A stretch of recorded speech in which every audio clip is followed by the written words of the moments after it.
Highway మీద over speed వల్ల యాక్సిడెంట్లు జరగడం మనం చూసాం. కానీ వాహనాలన్నీ స్లో అయ్యే టోల్ గేట్ దగ్గర మృత్యు ఒక్కసారిగా మీద పడిపోవడం ఊహించామా?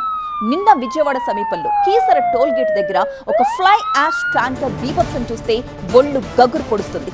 కీసర టోల్ ప్లాజా యాక్సిడెంట్ కేసులో కొనసాగుతోంది ప్రస్తుతం దర్యాప్తు. ఇప్పటికీ టోల్ ప్లాజాలోని ఆ ఫ్లై యాష్ ట్యాంకర్ ఉంది.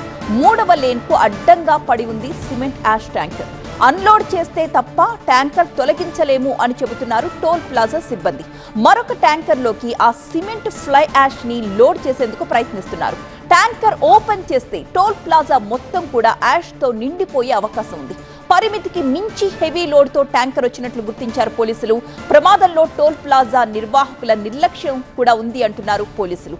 టోల్ ప్లాజా దగ్గర సైన్ బోర్డ్స్ లేవు, స్పీడ్ బ్రేకర్స్ లేకపోవడంతోనే ఆ ట్యాంకర్ దూసుకొచ్చి అక్కడున్న స్తంభాన్ని ఢీ కొట్టేసిందని చెప్తున్నారు పోలీసులు.